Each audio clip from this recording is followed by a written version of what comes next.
BBM kualitas Pertamax yang dimiliki oleh Pertamina itu buruk, Pak. Kualitas Pertamax ini ketika orang isi Pertamax milik Pertamina ini, Pak, motornya berebet, Pak, yang kemudian lama-lama motornya macet dan rusak. Dan ini bukan 1-2 orang, Pak, ribuan. Maka harapan kami kalau memang Pertamina ini sudah tidak bisa menghadirkan BBM yang murah, tidak bisa menghadirkan BBM yang berkualitas, bubarkan saja sudah, Pak. Kasih Petronas dulu masuk ke bangsa kita untuk bagian menghadirkan BBM murah. Buat apa kita bicara soal kedaulatan energi, tapi kemudian rakyat kita harus dijerat dengan harga BBM yang mahal, harus ditipu dengan diberikan BBM yang tidak berkualitas. Panjenengan tahu, Pak, bahwa banyak hari ini di luar Jawa, bahkan di tempat kami di Jawa Timur, di kota besar Surabaya, Sidoarjo, ada mafia solar yang masih ongkang-ongkang kaki, hidup lenggang menjalankan solar subsidi dijual dengan solar industri, Pak. Itu banyak, dan saya yakin Bapak pasti dengar itu. Ya tidak perlu disebut di sini, tidak etis kan begitu, Mas. Tapi kesimpulannya ya Bapak, ya kita mohon maaf, ini seperti bau kentut kan, Pak, ya kan. Baunya ada tapi dilihat tidak ada. Nah, bahkan si urusan solar subsidi yang dijual ke solar industri tidak seperti bau kentut, Pak. Ini kelihatan orangnya siapa, baunya di mana, ya kan, dan siapa yang memfasilitasi. Tapi saya tidak tahu kenapa Bapak tidak bisa bergerak. Bapak sudah punya data.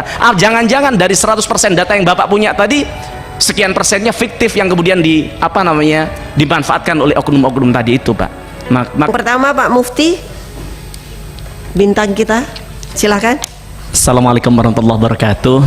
Pertama tentu kami sampaikan selamat Pak Simon dan seluruh jajaran yang sudah diberikan amanah oleh Pak Prabowo menjadi Dirut Pertamina, Pak.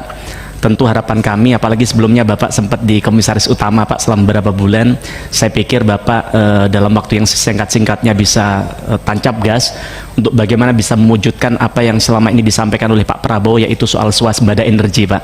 Apalagi soal itu bukan hanya disampaikan dalam negeri, tapi kemarin kalau kita baca di G20 di Brasil, beliau juga menyampaikan hal yang sama.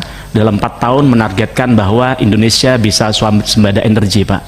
Dan salah satunya di sini pertaruhannya adalah Pertamina, karena kita tahu 70% hulunya itu dikuasai oleh Pertamina, dan bahkan 99% di hilirnya persoalan BBM ini juga di Pertamina. Maka harapan kami Bapak bisa mewujudkan apa yang menjadi cita-cita dan harapan Pak Prabowo dan masyarakat Indonesia pada umumnya, Pak. Soal itu, Pak, yang pertama kami ingin menyampaikan soal hari ini yang sedang ramai di masyarakat, di kalangan teman-teman ojol, yaitu soal bagaimana hari ini mereka gelisah, mereka khawatir, mereka sedih karena mereka mendengar pernyataan dari Pak Menteri ESDM, Pak Bahlil, bahwa subsidi Pertalite akan dicabut begitu, Pak, bagi ojol, karena ojol dianggap bukan bagian dari transportasi umum. Walaupun kami jujur aja soal itu gagal paham, Pak. Tidak masuk akal bagaimana kalau kita survei, bahkan hari ini misalnya ditanya masyarakat transportasi itu umum apa, transportasi umum itu apa, ya ojol, ya kan. Tapi saya tidak tahu itu definisi dari kamus mana yang katanya ojol bukan bagian dari transportasi umum gitu, Pak. Tapi dalam konteks saya tidak bicara dalam soal subsidi, karena saya tahu subsidi ada komisi lain yang bisa berbicara soal itu, termasuk soal ESDM, Pak.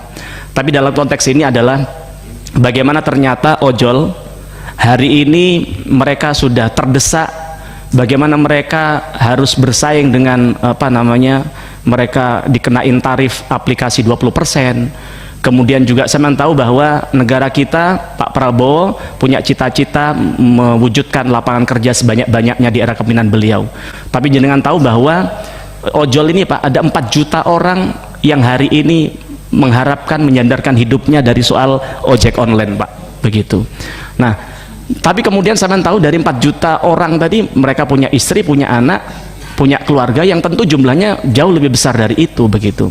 Tapi kemudian kalau subsidi ini kemudian dicabut, rakyat kita, masyarakat kita, kemudian ojol tidak bisa mengakses Pertalite itu dengan mudah seperti transportasi umum yang lain, ya mereka pada saatnya akan mati juga, begitu, Pak. Sehingga lapangan kerjaan juga akan berkurang, begitu. Nah, dalam konteks Pertamina ini yang ingin saya sampaikan kepada Bapak adalah kita coba belajar. Saya kemarin coba membaca-baca. Ternyata mungkin oke lah kalau Pertalite mungkin kita tidak bisa seterusnya bisa memberikan subsidi kepada rakyat, juga itu tidak mendidik kan, begitu, Pak. Tapi bagaimana tugas Pertamina ke depan adalah mewujudkan, menghadirkan energi yang mudah dan murah bagi rakyat. Saya coba tadi malam setelah banyak ojol menyampaikan masukan kepada kami, Pak, kami coba mencari exitnya apa sih kira-kira yang bisa diberikan Pertamina kepada rakyat kita, khususnya ojol ini, Pak. Oke lah, Pertalite misalnya tidak ada itu, ya kan. Tapi kemudian kalau kita bicara Pertamax, Pak, Pertamax 92, ternyata negara tetangga kita, Malaysia, yang saat itu mereka belajarnya ke Indonesia, di sana hanya 6.800, Pak, per liter. Tapi jenengan tahu di kita rata-rata di tahun 2024 harganya 12.500, walaupun hari ini 12.100. Tapi coba saya kalkulasi rata-rata 12.500. Artinya apa? Harganya jauh lebih murah 50% dibandingkan Petronas Malaysia begitu. Apakah kemudian pertanyaan, apakah kemudian ketika Petronas itu, Malaysia itu bisa menghadirkan BBM murah untuk rakyat, apakah mereka rugi? Tidak juga. Setelah saya dapatkan datanya tadi malam, ternyata keuntungan laba dari Petronas adalah 267 triliun, 4 kali lipat daripada laba Pertamina, Pak. Mereka sudah bisa menghadirkan BBM yang murah untuk rakyat, tapi juga mereka untung, tidak kemudian rugi begitu. Nah, maka ini tantangan bagi Pertamina, bagi Pak Simon. Apalagi kalau tadi lihat Bapak semangatnya Bu pimpinan kita bilang sampai subuh Bapak siap, ya betul, Bapak terverifikasi sebagai lulusan Taruna Nusantara, Pak. Ya kan?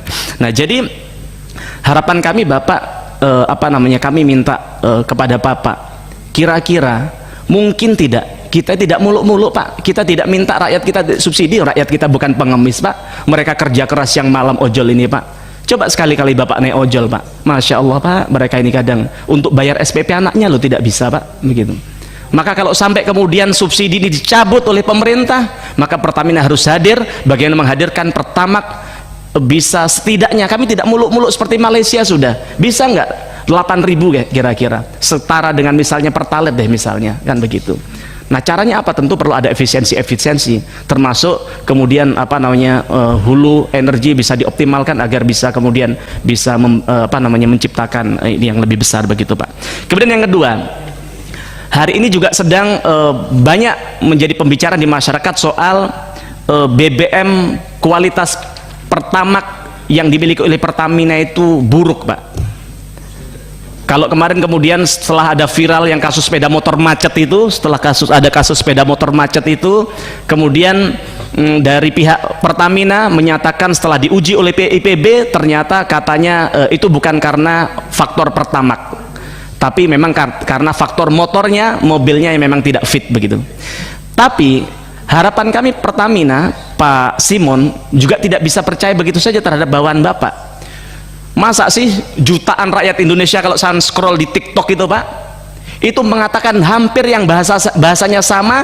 Mereka salah satunya mereka bilang apa, Pak, ketika saya ambil garis benang merahnya, ternyata hampir semua mengatakan bahwa kualitas Pertamax ini ketika orang ngisi Pertamax milik Pertamina ini, Pak, motornya berbet, Pak, yang kemudian lama-lama motornya macet dan rusak. Dan ini bukan 1-2 orang, Pak, ribuan. Saya tidak bisa hitung lagi berapa jumlahnya, Bapak bisa tim Bapak bisa hitung itu. Kalau perlu ditindaklanjuti, ditanya namanya siapa, alamatnya di mana, ininya apa, ya kan. Jadi harapan kami agar kemudian kualitas Pertamina, integritas Pertamina bisa dijaga, agar apa yang sudah dilakukan oleh founding father kita yang bersusah payah menciptakan Pertamina ini, agar bagaimana bisa kepercayaan bisa tetap terjaga. Karena jenengan tahu, seperti di dapil saja Pak, kan mohon maaf, orang beli mobil tidak semudah Bapak beli mobil, Pak. Mereka harus kredit bertahun-tahun, sehingga ketika punya mobil mereka harus elus-elus bagaimana dia mengelus-elus istrinya di rumah, betul itu, Pak. Nah, sehingga ketika dia punya mobil, mereka memikirkan bagaimana ini bisa dapat BBM yang sehat dan baik untuk mobilnya. Dan jenengan tahu, dapil saya Pasuruan, Pak, tapi mereka jauh-jauh beli BBM ke Surabaya dan ke Malang untuk biar bisa beli di namanya BP, Pak. Karena saya kenapa harus capek-capek ke BP? Karena ya tadi, mobil baru yang mereka milikin, yaitu tadi nyandet-nyandet katanya orang Jawa, ya kan. Bahkan lama-lama harus turun mesin gara-gara kualitas BBM dari Pertamina. Dan yang kedua, ternyata jauh lebih hemat, walaupun kadang harganya juga tidak terlalu berbeda jauh, tapi ternyata juga secara kualitas, secara performa juga jauh lebih baik dan lebih hemat begitu. Nah, ini tentu kami minta kepada Pak Dirut, Pak Simon, di rapat berikutnya Bapak sudah menyampaikan kepada kami paparan soal ini sejujur-jujurnya, dan kami minta tindak lanjutin itu, Pak. Jangan didiamkan itu masyarakatnya di media sosial itu, Pak.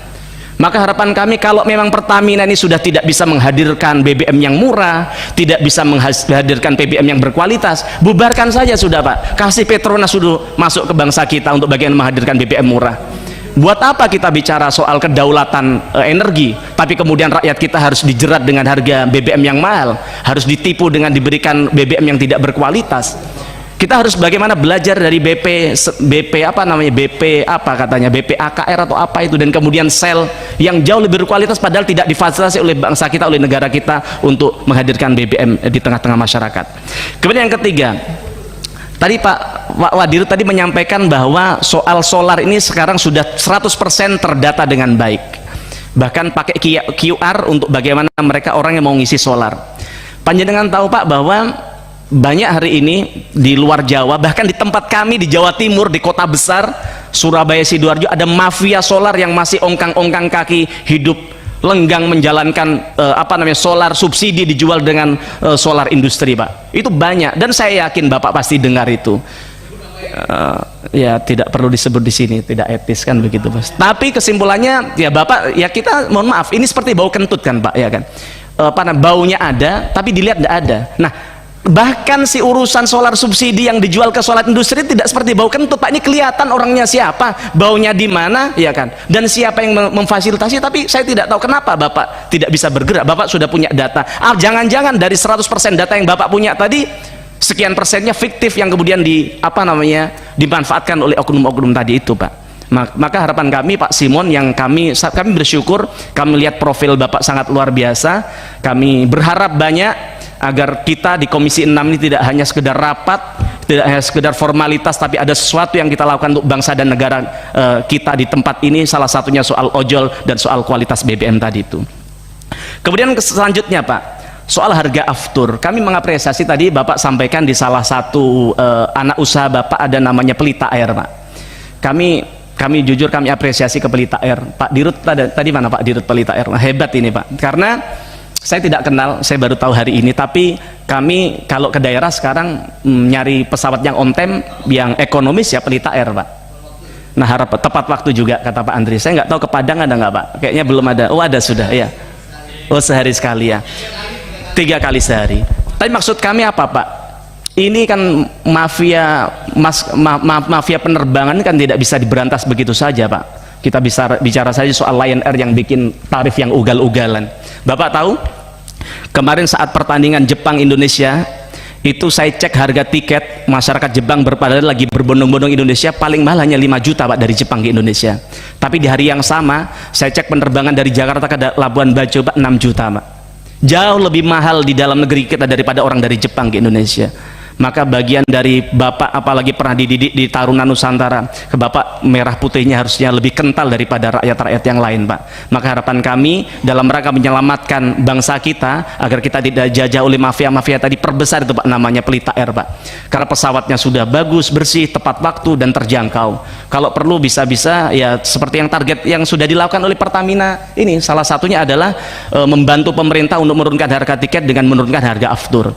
Tapi apakah dengan menurunkan harga aftur 10% tadi sudah cukup untuk rakyat kita? Tidak, ya kan, karena hari ini juga harga tiket masih mahal. Maka solusi lain adalah bagaimana Bapak bisa mendorong agar orang, kalau zamannya di Inka Pak, selantau kereta api sampai hari ini, walaupun Pak Jonan sudah berapa puluh tahun lalu jadi dirut KAI, tapi orang kalau lihat KAI selalu ingat namanya Pak Jonan.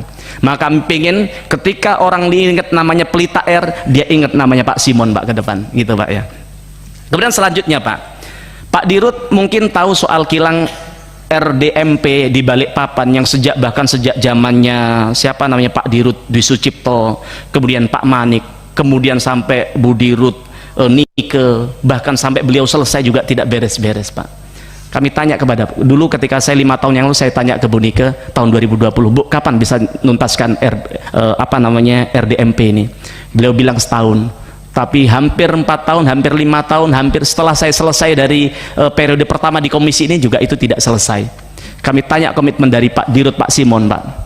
Bapak ini kan pernah dididik dengan semi militer Pak. Saya yakin Bapak punya terobosan. Kami tanya kepada Bapak bulan apa, di tahun keberapa RDMP ini bisa selesai Pak. Karena kalau kita lihat Pak di pembukuan Pertamina, saya coba buka-buka tadi malam, bahwa konon di dokumen Pertamina, jika mega proyek kilang Pertamina diselesaikan tepat waktu pada tahun 2025, maka kita bisa ekspor solar Euro 5, Pak.